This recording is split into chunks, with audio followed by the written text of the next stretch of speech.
The hangar lights hummed like restless insects above polished metal.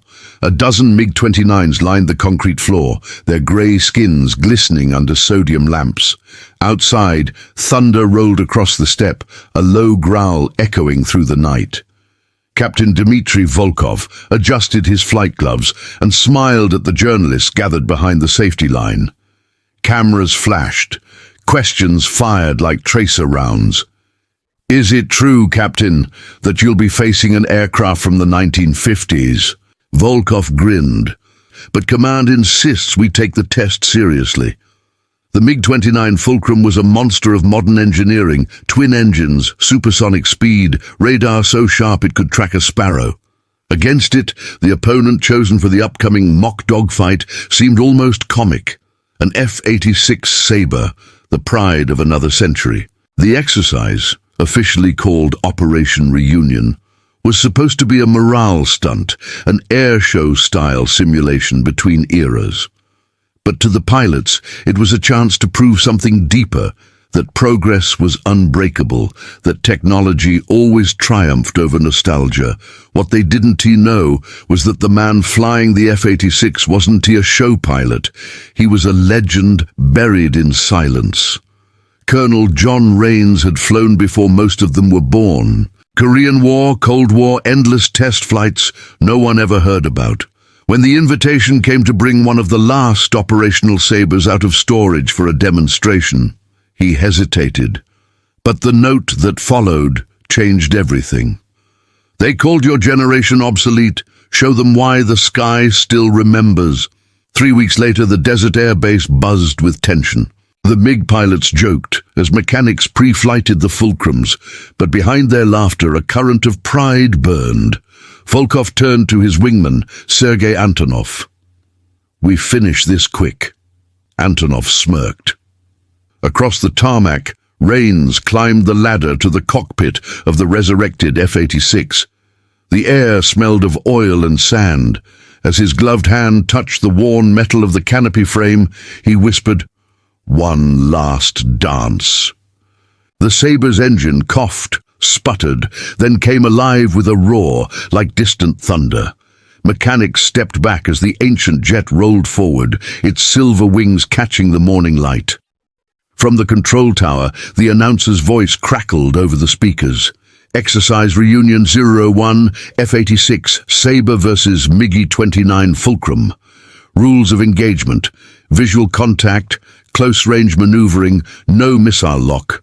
Begin on my mark." The jets took off within seconds of each other. The MiG screamed skyward, leaving twin trails of vapor. The Sabre climbed steadily, slower, lower, older, but alive. At 10,000 feet, radar confirmed contact. "Target looks like a silver bird that forgot how to fight." Control responded, "Maintain visual only. Do not exceed the perimeter." "Copy," Volkov replied, cutting power to half throttle. "We'll play nice."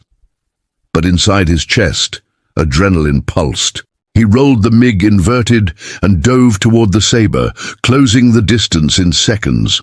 Through the canopy, he saw the glint of the F-86's bubble cockpit, sunlight flashing across its nose like a challenge. "Old man's got guts," Antonov muttered over comms. Volkov locked the target in his sights, not with weapons, but with eyes honed by countless drills. 3 minutes, he said. "Less," Antonov replied.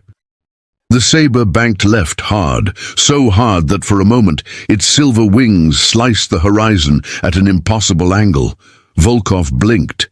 "He's diving." The F-86 rolled through a perfect barrel, dropping beneath the MiG's nose and vanishing from view. Volkov cursed and pulled up, scanning the sky. Where did he go? Lost visual.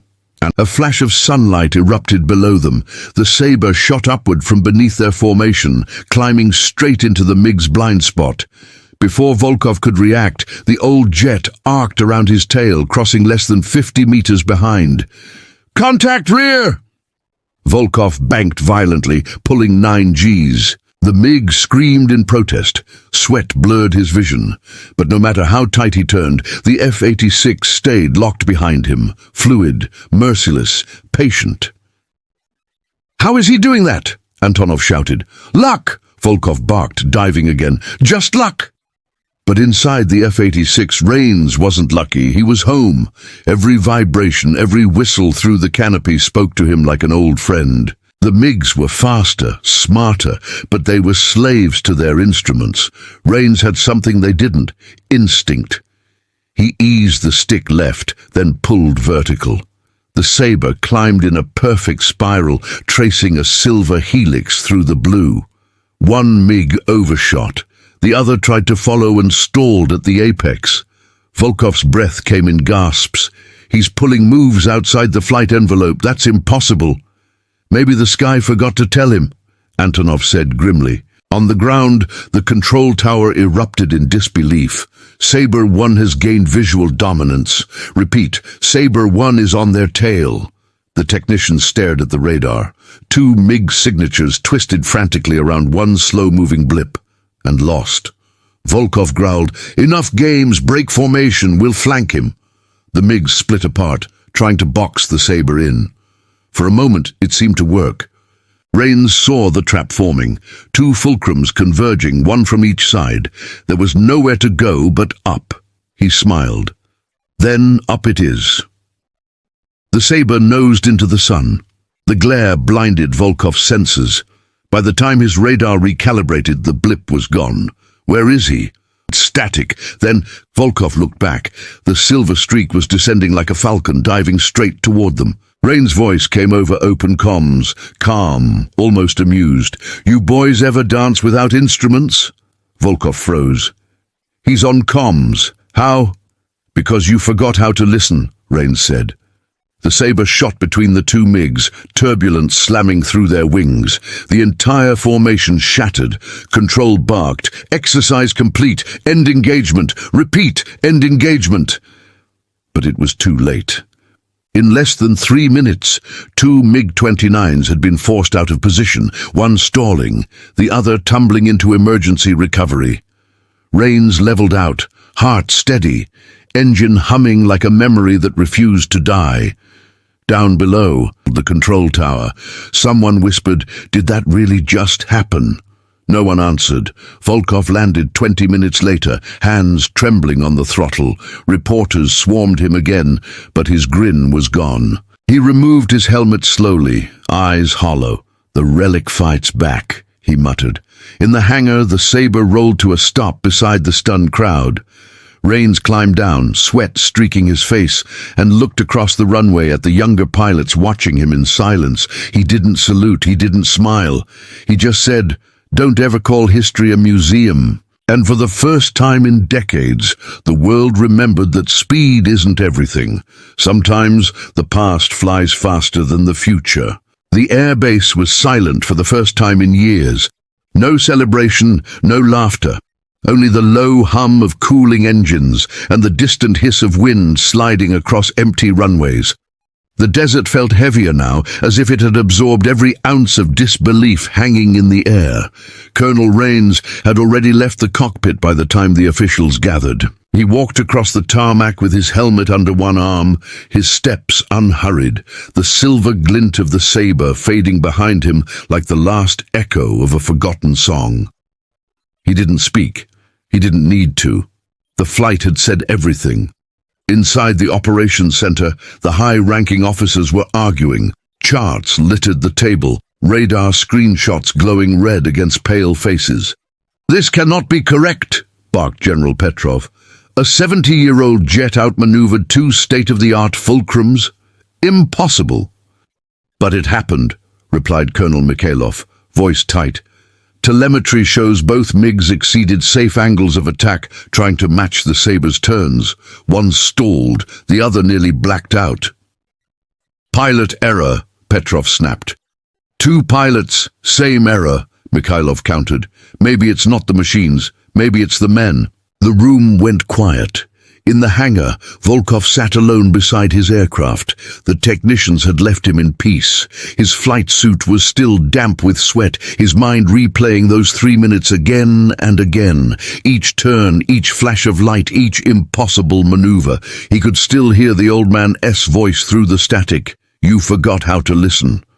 He opened his flight log, hands shaking. Under the column marked remarks, he wrote only one word: listen.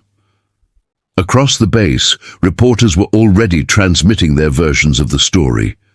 Cold War relic humiliates modern fighter in live exercise. The headlines spread faster than command could contain them. Within hours, footage of the duel had leaked online, a shaky handheld video from a mechanic who had filmed the engagement through binoculars. The clip showed the Sabre flipping through the clouds like a ghost, the MiGs twisting helplessly below. By dawn, it had gone viral. The world reacted with disbelief and awe. Aviation forums exploded. Engineers dissected every frame.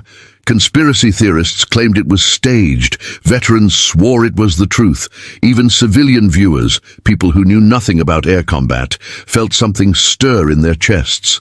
Pride, nostalgia, wonder. Meanwhile, Rains sat in the officer's lounge with a cup of black coffee that had long gone cold. The base commander approached cautiously. "Colonel," he said, "Headquarters requests a debrief. They want to know how you pulled it off." Rains looked out the window toward the runway, shimmering under the sun. "I didn't pull anything off," he said quietly. "They just forgot what flying feels like." The commander hesitated. "They'll want specifics, angles, thrust ratios, tactics." Rains smiled faintly. "You can write down whatever numbers you need, but none of them will add up to instinct." He stood, left his untouched cup on the table, and walked out before the commander could reply. That night, the footage reached Moscow. The Defense Council convened an emergency session behind closed doors. The official transcript would later list the topic as Training Protocol Review, but insiders called it what it really was: the ghost pilot hearing. An advisor presented the video on a large screen. Silence filled the chamber as the grainy footage replayed. Even at poor resolution, the maneuvering was breathtaking. A voice from the back murmured, "The Sabre shouldn't be capable of that." Another replied, "Neither should Pride." The next day, new directives were issued. All footage was classified. All participants were forbidden to speak publicly. The event was relabeled a controlled simulation anomaly. But it was too late. The world had already seen. On the following morning, foreign news channels replayed the story with dramatic music and captions like, "Old jet outsmarts the future." Air Force historians were invited on talk shows. One of them said something that struck a nerve across nations. "Machines evolve, but the human spirit of flight doesn't. Maybe the sky doesn't care about generations." Back at the base, Volkov found himself grounded pending review. His superiors wanted reports, excuses, anything that would explain why two fulcrums had been humiliated by a relic. He stared at the blank page for an hour, then finally wrote, "He flew like he remembered something we forgot." Later that evening, as the sun dropped below the mountains, Volkov walked toward the maintenance hangar where the Sabre rested. The old aircraft seemed almost to glow in the dim light, its skin burnished by decades of air and war. Rains was there, sitting on a metal crate, cleaning his helmet with a cloth. He didn't look up when Volkov entered. "You came to gloat?" Volkov asked. Rains shook his head. "I came to make sure she's still breathing." Volkov studied the Sabre for a moment. "How did you do it?" Rains smiled. "You mean how did a relic outfly a miracle of technology?" Volkov nodded. Rains gestured toward the cockpit. "She talks. You just have to know how to listen." "I listened," Volkov said bitterly. "All I heard was the sound of my own mistakes." Rains chuckled softly. "That's the first step."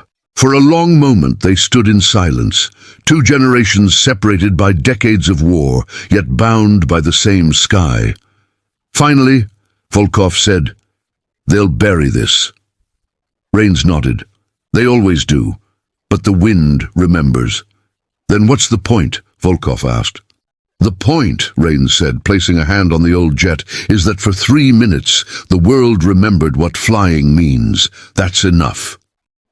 Outside, lightning flickered on the horizon. The storm that had been building all day finally broke over the base, rain hammering the metal roofs. Inside, the sound echoed like applause. Volkov watched the rain slide down the canopy of the Sabre. For the first time in years, he felt something he couldn't describe, humility mixed with longing. "Will you fly again?" he asked. Rains looked at him. "That depends on whether the sky invites me back." The next morning, Rains was gone. No flight plan, no clearance, no trace, just an empty hangar and a fresh set of tire marks leading toward the dawn. The control tower logged an unauthorized takeoff at 0503. Radar tracked a single contact climbing east, altitude increasing steadily before fading into the rising sun. When the investigators arrived, all they found was a note taped to the instrument panel of the F-86. "The relic remembers." Volkov read it twice, then folded it carefully and placed it in his pocket. He didn't report it to command. He didn't tell anyone, because deep down he understood. Some ghosts don't haunt you. They remind you you're still alive. And somewhere, far above the storm, the silver bird was still flying, alone, eternal, free. It began as a rumor, a whisper traveling through the hangars like static through an old radio. 2 days after Rains disappeared, the radar team started reporting anomalies. Faint contacts appearing at dawn, silver flashes moving too fast for their age, too graceful for their design. Officially, the command said it was a sensor calibration error. Unofficially, they called it the ghost. But every morning, someone claimed to see a thin vapor trail cutting across the sky, exactly at sunrise, heading east, the same direction the F-86 had vanished. By the end of the week, the legend had already spread beyond the base. Local villagers told stories of an old jet roaring through the clouds at impossible speed, shining like fire when it climbed into the light. Truck drivers swore they'd seen it reflected in their windshields. Farmers said it sang above the rain. The ministry tried to shut it down. They issued statements, banned interviews, confiscated footage. But suppression only made the myth stronger. When a civilian weather satellite captured a blurry frame of what looked like a silver aircraft over the Caspian Sea, wings swept back, exhaust flaring blue, the internet exploded. Headlines read, "The relic that wouldn't die." Within days, journalists swarmed the region. Every skyward lens was hunting the ghost. Meanwhile, Volkov remained grounded. He watched the frenzy unfold from his apartment window, overlooking the base perimeter. He hadn't flown since the exercise. Every night he replayed the duel in his mind, trying to decode what Rains had done, or what he had seen. One evening, there was a knock at his door. It was Colonel Mikhailov holding a sealed folder marked Confidential, Operation Echo. "Command wants you back," Mikhailov said. "They think you're the only one who can find him." Volkov hesitated. Find who? That night, under floodlights and secrecy, they rolled out a new MiG-29. This one stripped of weapons, equipped instead with experimental sensor arrays and electromagnetic recorders. Mission brief: locate and identify the unidentified contact recorded at 0503 hours. Call sign: Echo 1. Volkov strapped in. His heartbeat echoed in his helmet. The runway stretched into blackness, a mirror for the stars. "Echo 1, you are cleared for takeoff." The fulcrum surged forward, the afterburners painting the tarmac in blue flame. The jet lifted smoothly into the night. Altitude $10,000. Speed Mach 0.9. Then, a signal. "Control, I have a radar ping 30 miles east. Altitude 20,000. "Negative," the operator replied. "No contacts on our screens. I'm telling you I see it." Then suddenly, a glint, a flash of silver far ahead, rising through the moonlight. "Visual confirmed," Volkov whispered. "It's him." Static filled the comm. The operator's voice warped and faded. The blip on his radar drifted upward, drawing him higher like a lure. He followed. At 30,000 feet, his instruments began to glitch. Artificial horizons spun. Only his instincts remained. "Ghost 1, this is Echo 1, he said into the mic, voice trembling. "If you can hear me," no reply. Then a voice through the static. Calm, familiar. "Still chasing ghosts, Captain?" "You're flying by the numbers again," the voice said, almost amused. "Try listening." "Where are you?" For a moment the clouds parted. The silver F-86 appeared ahead, illuminated by the rising moon. Steady, proud, untouched by time. Volkov stared, heart pounding. "Shouldn't," Rain said, "is a word for people who've forgotten how to dream." The saber rolled inverted, its silhouette carving across the stars. Volkov followed, but his instruments screamed in protest. Alarms blared. "Altitude critical," the computer warned. For the next 5 minutes, he chased the ghost through the upper atmosphere. Loops, dives, climbs that made no sense. Maneuvers that no aircraft manual ever described. The F-86 moved like light itself, graceful and impossible. Then, as suddenly as it had appeared, it leveled off. Rain's voice returned, softer now. "You came looking for proof. You found faith instead." "Faith in what?" Volkov demanded. "In the sky," Rain said. "It remembers." And then he was gone. The radar went dark. The air grew still. Volkov descended in silence, the world below faint and unreal. When he landed, the tower controller met him on the runway, pale and shaking. "We lost your signal. For 8 minutes, you vanished from every scope." Volkov stepped out of the cockpit, exhausted. "Did you at least record him?" The controller shook his head. "There was nothing to record. You were the only one up there." Volkov looked at the horizon. The first light of dawn was breaking, painting the clouds in gold. "Then maybe that's enough," he whispered. In the following days, the recordings from his onboard systems were analyzed. They showed anomalies, fluctuations in electromagnetic fields, radio interference, even brief gravitational distortions. Scientists argued for weeks, trying to explain it. The official conclusion: equipment malfunction due to high-altitude ionization. But one technician noticed something strange. Buried deep in the audio spectrum of the final minute, there was a faint signal, a voice fragment less than 2 seconds long. When enhanced, it sounded like an old man saying, "Tell him to listen." The technician played it once, then deleted it quietly, afraid of what it meant. Months passed. The story faded again, but not completely.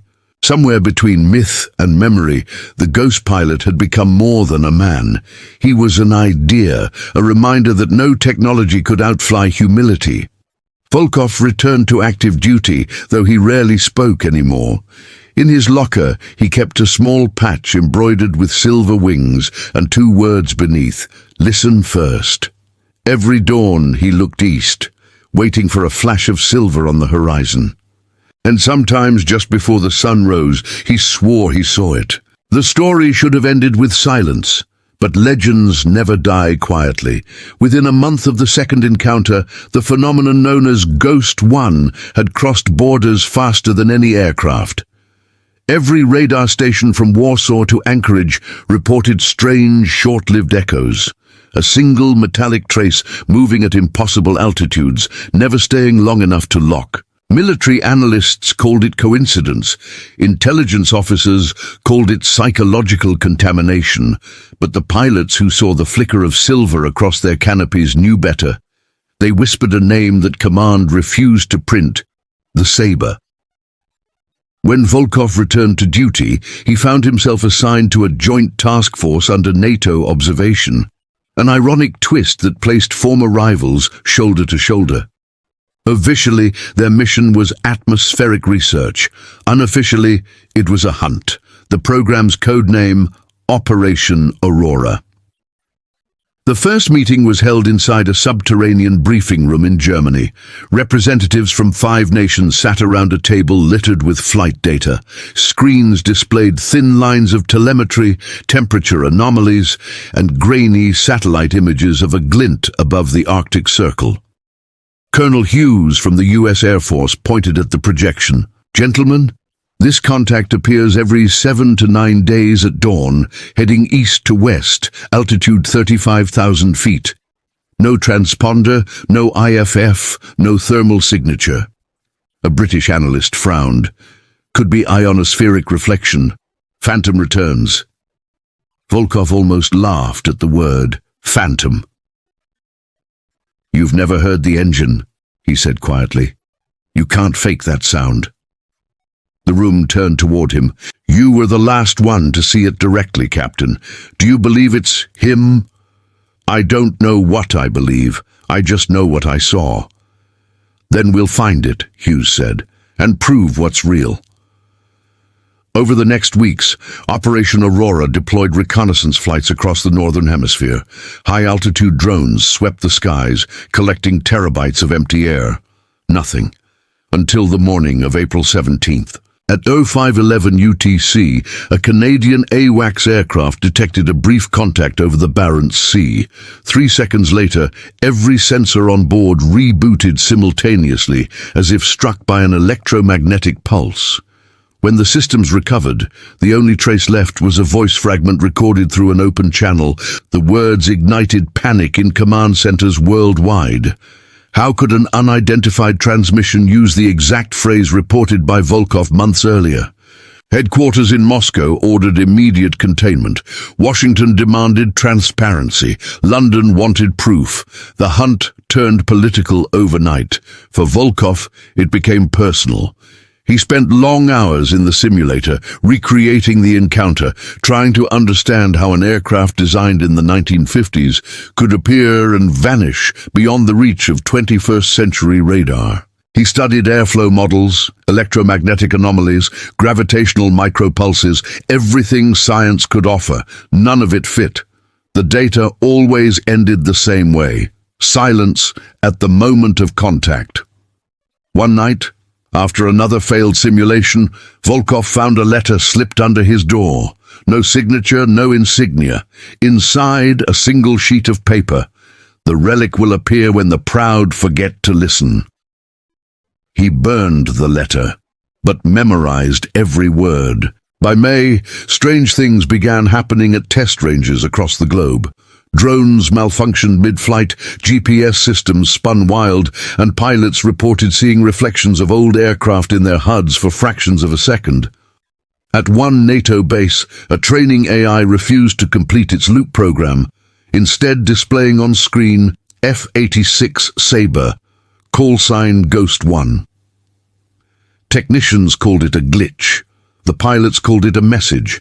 At the same time, civilian airliners began reporting unidentified lights, pacing them at high altitude. Passengers filmed them, silver flashes dancing beside wings before darting away.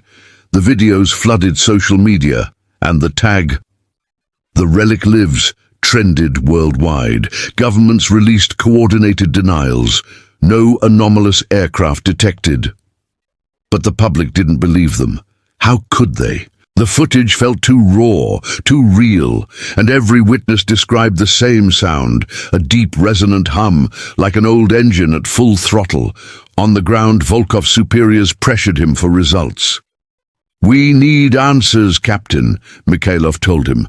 "Find the truth before someone else writes it." But truth, Volkov had learned, doesn't obey orders. During the next mission, his squadron flew a triangular search pattern over the Baltic.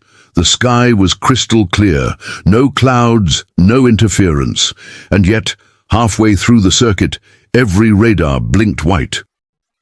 "Contact bearing 180, a pilot shouted. "Altitude 33,000? Negative. Wait, yes. Sun reflection 2 o'clock high." Volkov's pulse surged. He banked left, throttled to afterburner, and climbed. The silver glint ahead shimmered, almost dancing. He switched to manual control, the hiss of air filling his headset. For one impossible second, the outline became clear. Swept wings, bubble canopy, the unmistakable shape of the F-86. "Ghost One," Volkov breathed. Before he could close the distance, lightning erupted from clear sky. Every system in his cockpit shut down. Darkness, silence. The MiG drifted weightless through nothing.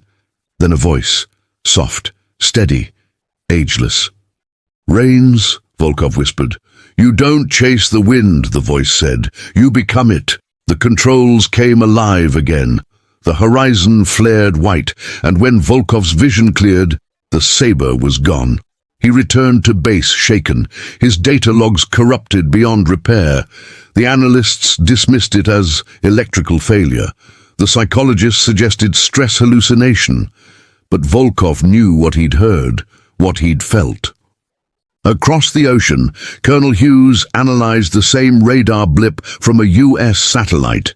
The trajectory didn't fade, it bent. It curved north, climbing to the edge of the atmosphere before vanishing into solar glare. "Where the hell is he going?" one technician asked. Hughes stared at the data. "Up," he said, "always up." Within weeks, Operation Aurora was quietly dissolved. Officially, budget cuts. Unofficially, fear. Too many unexplained failures, too many whispers of something beyond their control. But Volkov couldn't stop. He spent his nights poring over maps, searching flight paths of dawn itself. Every sunrise seemed to echo the same truth. Somewhere above the light, something was still flying. And though the governments buried the project, pilots around the world kept the legend alive. They painted small silver silhouettes on their jets for luck. No one admitted to believing. Yet every eye that turned to the sky carried the same quiet hope, to see that flash of silver one last time. Because deep down, they all knew, the relic had become more than metal. It was memory itself, refusing to die. And memory, once airborne, never lands. The world had moved on, or pretended to. New jets rolled from hangars with sharper edges and smarter minds, every inch of their frames carved by computers that never sweated, never doubted, never dreamed. But for every pilot born into that digital perfection, the ghost of the Sabre lingered somewhere in the blue. Flight schools whispered about it the way sailors once whispered about storms. They called it the RELIC effect. Instructors used it to test humility. "If you ever think you can't be beaten," they'd say, "remember the silver bird that danced with the fulcrums." Some cadets laughed. Others stayed silent, wondering if legends really did cast shadows that long. By 2042, an entire generation of pilots had grown up on simulations so flawless they could feel the gravity of each turn. Yet, for all their precision, none of them truly listened. They were operators, not flyers, children of data, heirs of arrogance. And so the legend waited for them. At dawn, over Hokkaido, a commercial airliner en route to Anchorage reported an unidentified companion pacing its right wing.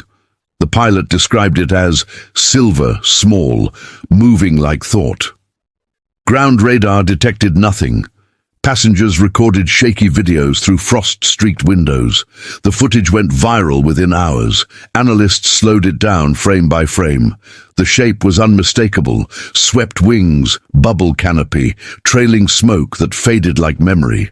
The world called it a hoax. But inside a dark briefing room at Yokota Air Base, Colonel Haru Tanaka watched the clip in silence. He was no believer in ghosts, yet something in the motion, the organic imperfection of it, felt alive. Machines didn't hesitate like that. Men did. 3 days later, 2 F-2 interceptors scrambled over the Pacific at first light. Their instruments picked up a heat signature climbing fast from sea level. The pilots switched to manual and engaged pursuit. What they saw defied every sensor. A flash of silver ascending into the sun, turning once as if to salute, then gone. When they landed, their flight recorders were blank. The Japanese Ministry of Defense classified the encounter within the hour, but whispers spread faster than clearance. "It's the relic again," technicians murmured. "The ghost came east." Across the ocean, at a small air museum in Arizona, an old F-86 sat behind velvet ropes. Its paint was faded, its canopy clouded by decades of dust. But every year, on the anniversary of the original duel, visitors claimed the same thing, that the cockpit smelled faintly of jet fuel, though the tank was dry, that the gauges trembled when dawn sunlight hit the glass. Curators blamed temperature shifts. Veterans smiled and said nothing. Among those veterans was a young major named Sarah Cole, granddaughter of a Korean war ace, raised on stories of the Saber's courage. She joined the Air Force to chase the same sky her grandfather once owned, only to find herself buried beneath drones and directives. But when she read about the new sightings, something in her heart flickered awake.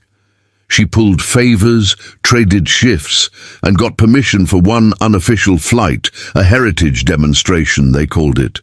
In truth, it was pilgrimage. The night before takeoff, she walked alone through the museum hangar. The old Saber loomed before her like a sleeping dragon. She placed her hand on the cold metal and whispered, "If you're still out there, teach me what you taught them." The next morning, she flew an F-16 modified for manual control. At 05:11, she climbed into the desert dawn, the world below drowning in orange light. Somewhere between 20,000 and 25,000 feet, her radar blinked once, then went dead. The radio filled with static, and through that static came a voice older than history.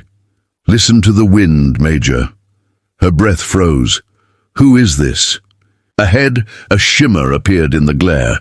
It wasn't a reflection, it was movement. A silver jet, smaller, slower, timeless, cutting across her path with the grace of a falcon. She followed instinctively, abandoning every instrument, every rule. The Saber climbed, dove, rolled, a waltz of metal and memory. She matched it turn for turn, the two aircraft tracing loops of light over the desert. For 7 minutes they flew together, no weapons. Then as suddenly as it had come, the Saber pulled vertical, climbing straight into the rising sun. Her instruments flickered back to life, the radar read empty. "Ghost 1, do you copy?" she whispered. When she landed, her ground crew rushed toward the jet. The fuselage was warm, too warm for a single-engine flight of such short duration. Command called it an elaborate prank. She knew better. Within months, similar encounters appeared worldwide. In Brazil, a trainee pilot lost control in a storm and claimed a silver wing guided him safely through the clouds.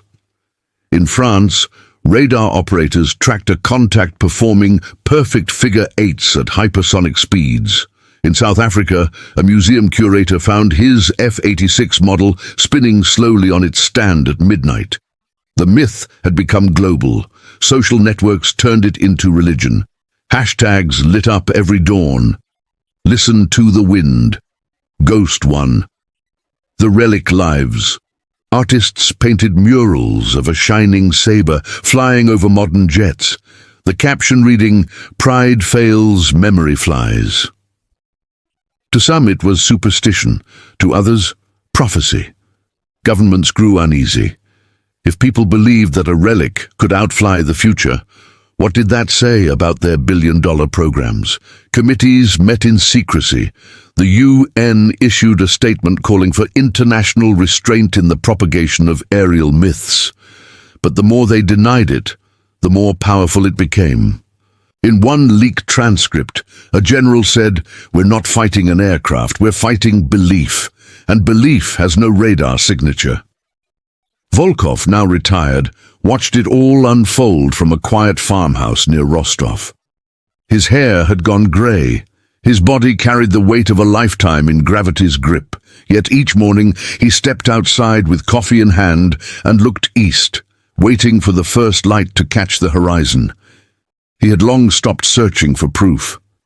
Proof was for men who feared doubt. What he carried now was understanding. Sometimes when the wind shifted just right, he heard it, the distant thunder of an engine that shouldn't exist. Not loud, not constant, but enough to stir his pulse. He'd smile and whisper, "Morning, Colonel."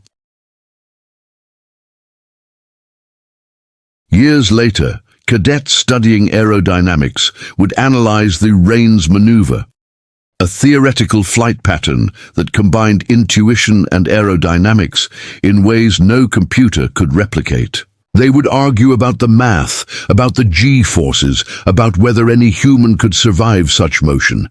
And always, somewhere at the edge of the discussion, someone would say, maybe he didn't survive, maybe he just stayed up there. Because for the believers, that was the truth, that the ghost never crashed, never faded, never surrendered to gravity, that he had simply found the one altitude where memory and myth were the same. One last transmission surfaced decades later. It came from a weather satellite drifting near the exosphere, long after its official deactivation. Buried in static, engineers discovered a weak signal repeating every 7 minutes. At first they thought it was noise, then they enhanced it. It was a voice, faint, calm, familiar. Tell them the sky remembers. After that, the satellite went silent forever.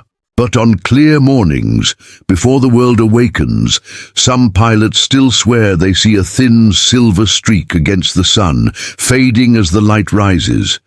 They never chase it, they just watch, because they know chasing ghosts is pointless. The wind already carries their names.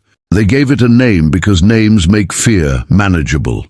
In the white corridors of ministries and the shadowed vaults of command, they called it the 7-minute sky. Those strange windows when instruments failed and something older than technology seemed to take the controls. Lawyers drafted memos, generals drafted denials, pilots drafted vows. The world had tried to move on. New doctrines, new drones, new funding lines dressed in acronyms that promised invincibility. Yet just before dawn in every hemisphere, men and women still stood alone on empty ramps and looked east, waiting for the light to strike the canopy at the same angle it had the day everything changed. For the ones who believed, the ritual was simple. Cut the noise, cut the numbers, cut the need to be right. Listen, the rest would come. It did. The first cracks opened in Nevada. A private consortium unveiled an air superiority AI called Meridian, trained on 50 years of flight data and 20 million simulated engagements. It could predict pilot decisions within 1/10 of a second and propose countermaneuvers before the command reached a human hand. The investors smiled for cameras. The press called it the end of the cockpit. To prove it, Meridian's handlers staged a demonstration. 2 flights, one fully autonomous drone wing, one manned squadron in manual mode. Same airspace, same rules, same fuel. Not a duel, an evaluation. They scheduled it at dawn, because even unbelievers love to test their courage when the sky is honest. On the manned side, the formation leader was Sarah Cole. She wore a borrowed patch on her sleeve, 2 words stitched in silver thread, "Fly true." The night before, she had walked alone out to the boundary fence and stared at the dark where the desert ended and the sky began. "If you're still out there," she whispered, "I'll listen." The demo began with Meridian Perfect.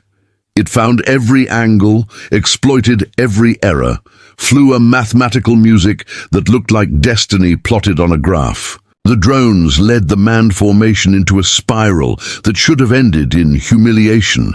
Then the sun pushed above the ridge. It happened fast, a shimmer in the high air, a ripple in the telemetry, a hiccup in Meridian's prediction loop. Sensors didn't fail. They hesitated. The AI insisted nothing was wrong, yet its perfect timing fell a half-beat behind the rhythm of the wind. Cole felt it before her instruments did, the change in the air's voice, the slight lift at the right wingtip that told her the world had pivoted a degree no model had measured. She banked early, not late, brought her jet inside the drone's calculated arc, and cut the radius in a move that would have read reckless if it hadn't been oxygen. The drone tried to answer and answered wrong. One by one, Meridian's birds fell into positions humans recognized as mistakes, not because the math was bad, but because the math had never learned to doubt itself. When it was over, the range officer keyed his mic and said the only thing that fit the silence, "Well, I'll be damned." Meridian's designers held a press conference and called it an edge case anomaly. Then they moved the next demo to noon. The pilot smiled and said nothing. Across the ocean, in a windowless room beneath a satellite uplink facility, a young scientist watched a strip of auroral data that shouldn't have existed. She had been collecting the anomalies for months, tiny whispers of energy at dawn that looked like storms too small for the sky. The pattern repeated every 7 minutes. When she overlaid the traces with historical logs of Keller sightings, her hands shook. It was as if the atmosphere remembered a flight path and hummed it back to anyone listening. She emailed her supervisor, who told her to drop it. She printed the graph anyway and taped it above her desk with a note. The sky has a memory. By morning, the graph was gone. In its place lay a single index card, unsigned, containing 4 words in neat block letters. "Listen before you measure." She took it down and put it in her pocket like a talisman. Volkov returned to the air for the first time in years with an invitation written like a dare.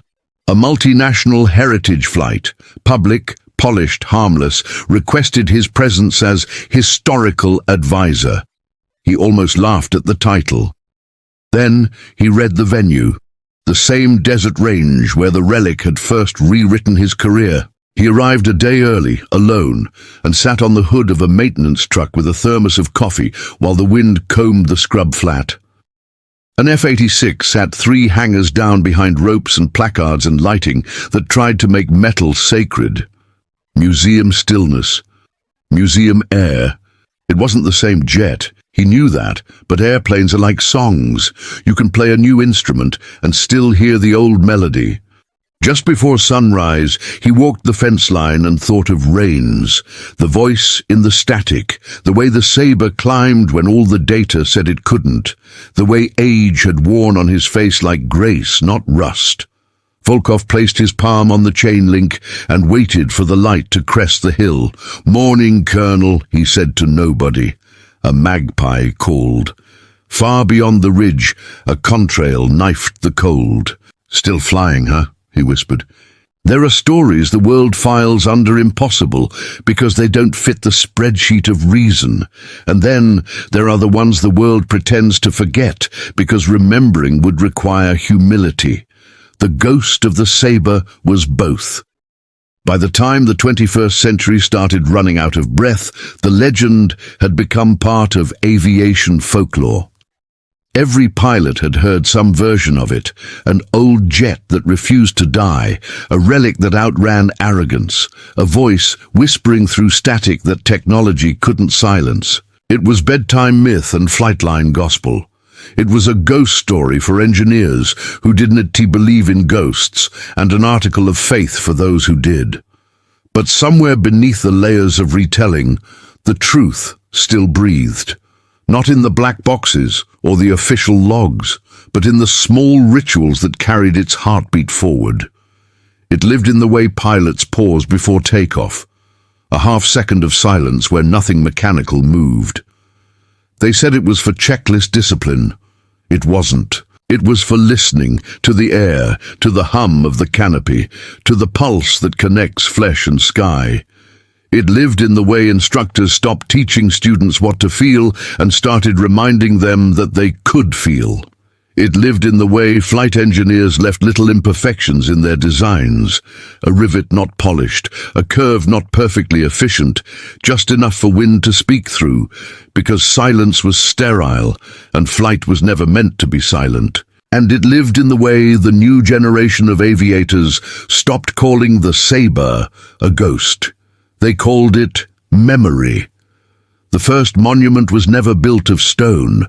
It was vapor, 3 contrails drawn at dawn over the Ural Mountains, intersecting in the shape of a wing. The pilots who made them said nothing, filed no flight plan, claimed no symbolism. The world saw the pattern on satellite images and made it a story. The story made it truth. Later, someone built a real monument anyway, a slender pillar of steel rising from a dry lakebed in Nevada. No inscriptions, no flags, just one thing carved near the base, small enough that you had to kneel to read it. The wind remembers. No one claimed credit. Maybe that was the point. The legend rippled through generations the way wind ripples across grass, unseen, undeniable. Every 7 years, on the anniversary of the first duel, pilots from every nation who had ever flown against each other gathered under one sky. No uniforms, no ranks, no cameras. They called it the listening flight. They flew nothing fancy, just circles at dawn, throttles low, radios off. Sometimes they saw nothing. Sometimes a glint appeared, just for a breath. And when it did, no one chased it. They simply nodded, turned gently into the light, and whispered the words that had outlived war, pride, and technology itself. The sky remembers. Volkov grew old in peace. He taught until his voice thinned to a whisper. He never told the full story. He didn't need to. The story had already learned to tell itself through other mouths. On his last morning, he woke before dawn, brewed coffee, and carried it outside. He smiled, the kind of smile a man makes when he knows the end is not punishment but permission. The wind shifted. Somewhere above the ridge, something silver moved. He didn't open his eyes. And the world, for once, answered. In a hangar thousands of miles away, an old F-86 rested beneath a tarp. The museum curator, a quiet man who had long since stopped believing in anything, came in early to check humidity levels. The sensors were fine, but as he passed the cockpit, the tarp lifted slightly. No draft, no vent, just movement. He paused, frowning, and reached out to smooth it down. Under his hand he felt warmth. Not electricity, not static, warmth. He stepped back, staring. For a second, just one. The instrument panel flickered. All the needles twitched to life. The altimeter rolled to 7,000. The engine gauge hummed. Then everything went still again. Dead quiet. On the canopy glass, where dust had gathered over decades, there was now a single clear line drawn by something unseen. A perfect curve, like the tip of a wing climbing into sunlight. He didn't tell anyone. Some things can't survive translation. They were precise, flawless, tireless, machines that never dreamed of the sky because they were born of it. They flew higher, faster, further. They mapped the planet and called it progress. But even those machines, perfect and deaf, occasionally glitched at dawn. For 7 minutes, their systems drifted, their coordinates blurred, and their engines trembled with a rhythm no algorithm could predict. Engineers blamed magnetism, solar flares, computational drift. None of them noticed that it always happened at 0503. A few technicians, the kind who still kept old flight patches pinned to their lockers, began calling it the rain's window. They said it was the time when the sky bent down to listen to itself. Eventually, it became official policy.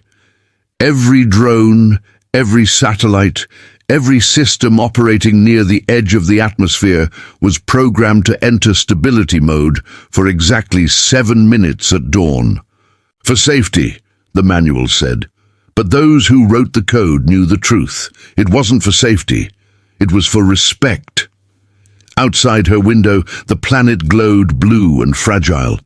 The stars beyond it were fixed and eternal, yet something about the world below looked alive, like it was breathing. She reached out and touched the glass. Her breath fogged it, a cloud that shaped itself into wings before fading. Her comm crackled.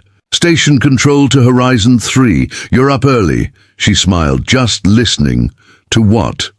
The wind, she said. She didn't know why she said it. Maybe it wasn't her voice that said it at all. Far below, at a forgotten airfield reclaimed by weeds, a boy found a rusted plaque half buried in sand. He brushed the dirt away with his sleeve. The words were nearly gone, but he could still make out enough to read, "The Relic remembers." He looked up. The sky was empty, just light, just clouds, just everything. He smiled. "I'll remember too." And so it continues.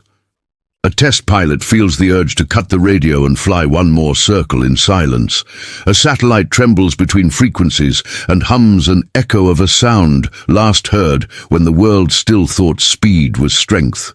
And for exactly 7 minutes, the sky feels alive again.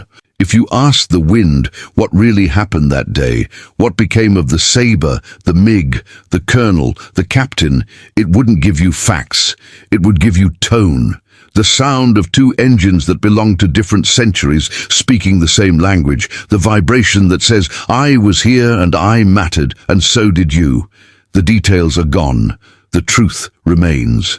And in losing, they gave the world back something it had forgotten, that machines are only as alive as the men who dare to listen to them. Every generation thinks it invented the sky. Every legend exists to remind them it did not. And long after our towers fall and our frequencies fade, the horizon will still blush at dawn, and some invisible hand will draw the same arc across the light, one that begins in challenge and ends in grace. Because flight was never about conquering the air. It was about surrendering to it.